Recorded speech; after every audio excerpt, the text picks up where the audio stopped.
warahmatullahi wabarakatuh. Halo Mawar Muda, jumpa lagi di video pembelajaran mata kuliah Ilmu Sosial Budaya Dasar. Sebelum lanjut ke materi, tak kenal maka tak sayang, perkenalkan nama saya Uswatun Hasanah dari Program Studi Sistem Informasi, nomor induk mahasiswa 2209116010, Fakultas Teknik Universitas Mula Warman. Di video pembelajaran kali ini, saya akan mereview kembali seputar materi yang sudah diajarkan oleh dosen saya, Bapak Agus Kastama Putra, SSN, MSN, selama beberapa kali pertemuan. Materi yang pertama adalah pembahasan mengenai ilmu sosial budaya dasar. Apa sih ilmu sosial budaya dasar itu? Nah, sebelum mengetahui definisi dari ilmu sosial budaya dasar, kita perlu mengetahui kata kunci dari masing-masing kata. Yang pertama, ilmu. Kata kunci ilmu adalah pengetahuan, dapat menerangkan, tahu mengetahui, serta dapat diuji secara sistematis. Kedua, ada sosial. Kata kunci sosial adalah kebersamaan, memiliki relasi, ketergantungan, serta saling membutuhkan. Yang ketiga, ada dasar, yaitu budi atau akal, tindakan, serta kebiasaan yang diwariskan. Dan yang terakhir, ada dasar, yaitu pangkal, asal, fondasi, yang paling awal. Dapat disimpulkan bahwa ilmu sosial budaya dasar adalah segala sesuatu yang berasal dari pangkal, serta dapat menerangkan suatu gejala yang berkaitan dengan ketergantungan manusia. Nah, kemudian ada budaya menurut 5 ahli. Yang pertama, budaya menurut Bronislaw Malinowski, yang berpendapat bahwa budaya masyarakat dipengaruhi oleh budaya yang ada padanya. Yang kedua, budaya menurut Edward Burnett Tylor, yang berpendapat bahwa budaya mencangkup kompleksitas atau memiliki sistem yang kompleks. Maksudnya apa ya?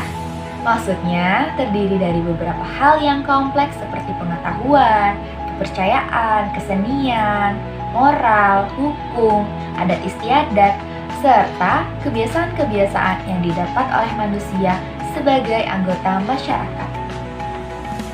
Yang ketiga, ada budaya menurut Selo Sumarjan dan Sulaiman Sumardi, yang berpendapat bahwa budaya merupakan sarana hasil karya, rasa, dan cipta manusia.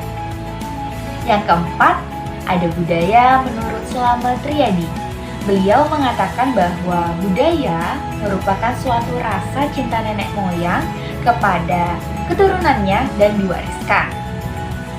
Dan yang kelima, ada budaya menurut Konjoroningrat, yang berpendapat bahwa budaya merupakan keseluruhan sistem gagasan, tindakan, dan hasil karya manusia yang didapat dengan cara belajar. Materi yang kedua adalah individu, keluarga, dan masyarakat. Yang pertama adalah individu. Individu merupakan bagian terkecil dari masyarakat yang tidak dapat dibagi-bagi. Nah, ciri-ciri individu ini tuh ada 3. Yang pertama, ciri spesifik dari dirinya, atau biasa disebut dengan ciri organik atau ciri fisiknya. Kemudian yang kedua, ada ciri spesifik tingkah laku sosial. Dan ciri yang terakhir, yaitu ciri spesifik tingkah laku rohani. Selanjutnya ada keluarga. Apa sih yang dimaksud dengan keluarga?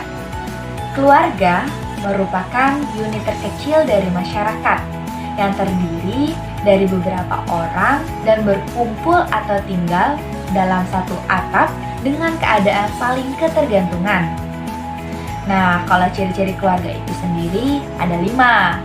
Yang pertama, ada karena ikatan darah, ada di kartu keluarga, ada karena pernikahan, ada karena peradopsian. Yang terakhir, yaitu satuan unit terkecil di masyarakat. Kemudian, yang terakhir ada masyarakat. Apa sih definisi dari masyarakat? Nah, kalau masyarakat merupakan sekumpulan individu untuk kepentingan bersama karena adanya kesepakatan bersama.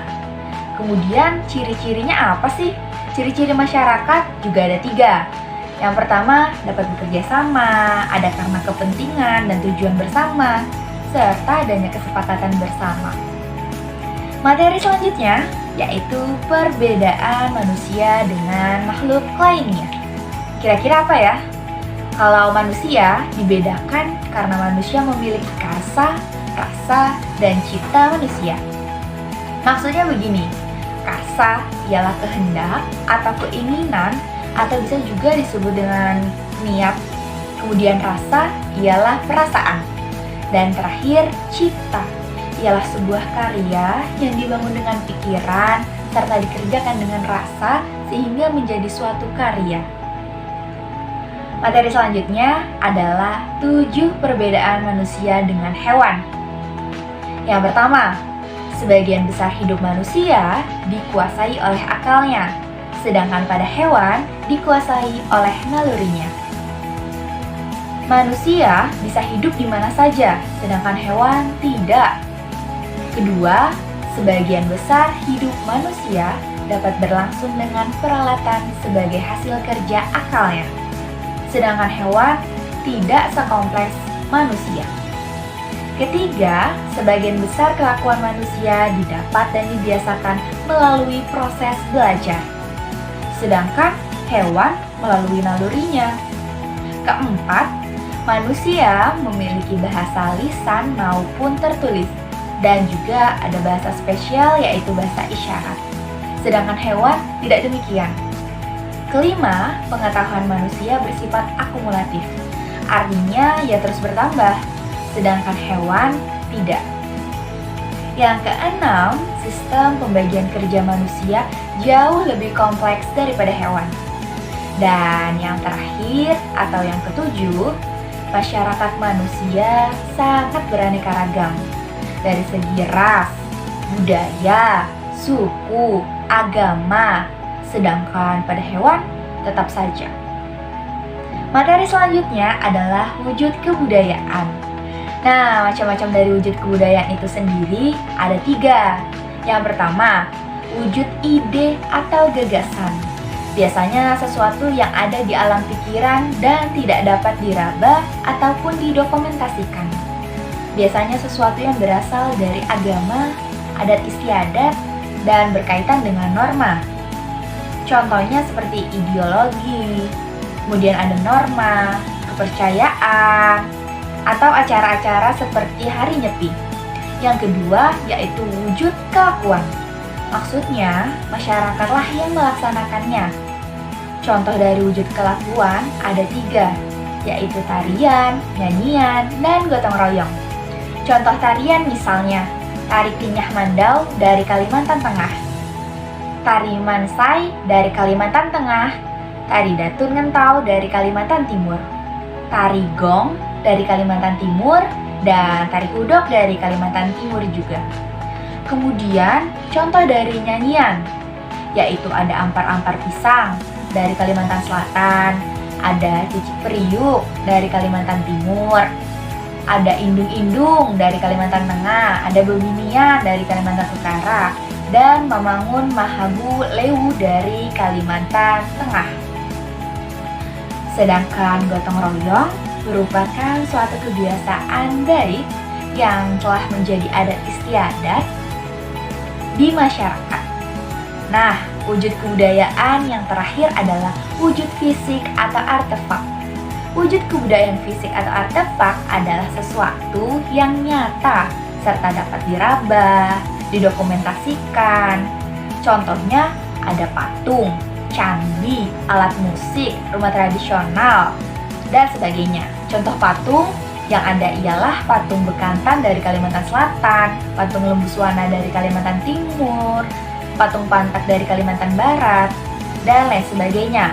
Contoh patung itu sendiri ada patung Bekantan dari Kalimantan Selatan, ada patung Lembuswana dari Kalimantan Timur, ada patung Pantak dari Kalimantan Barat. Kemudian contoh dari candi.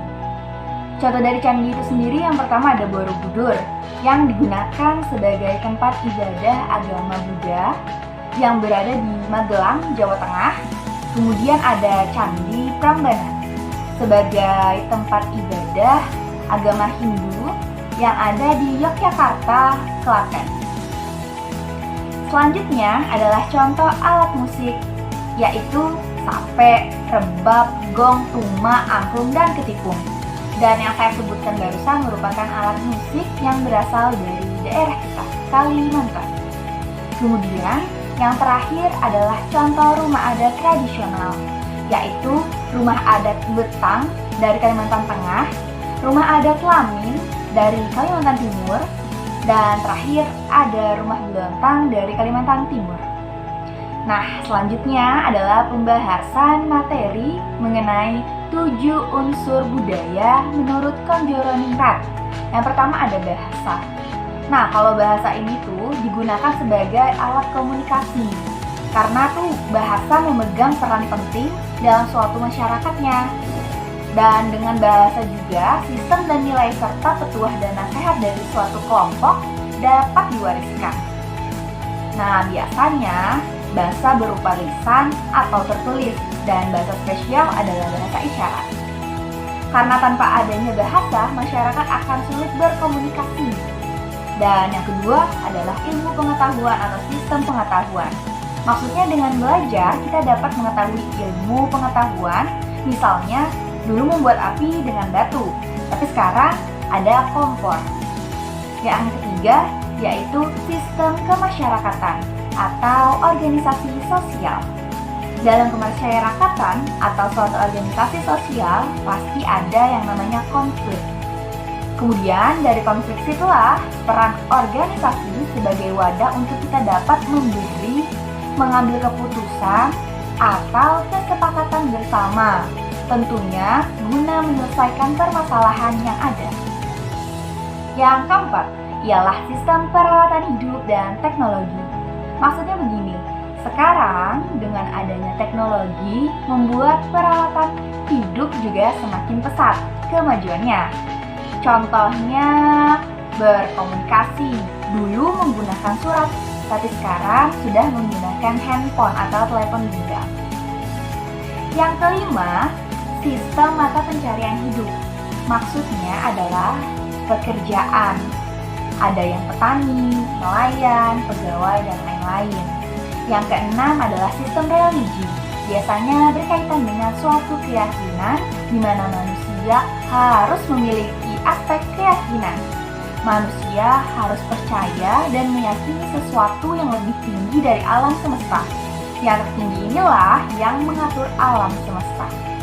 Dan yang terakhir atau yang ketujuh adalah kesenian, yaitu cara manusia mengekspresikan perasaannya dengan mengutamakan nilai-nilai keindahan.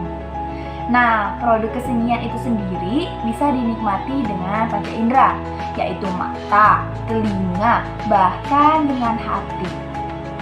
Itu dia review materi yang saya pahami dari penyampaian Bapak Dosen Agus Kastama Putra, SSN, MSN selaku dosen pengampu mata kuliah Ilmu Sosial Budaya Dasar. Terima kasih saya ucapkan terhadap dosen saya, Bapak Agus Kastama Putra, SSN, MSN, yang telah membimbing serta memberi contoh baik yang berguna bagi saya. Terima kasih juga kepada penonton yang bersedia menonton video ini sampai akhir. Mudah-mudahan apa yang saya sampaikan dapat bermanfaat untuk kita semua. Hangat salam, hangat cinta dari saya. Akhir kata, wassalamualaikum warahmatullahi wabarakatuh. Bye-bye guys.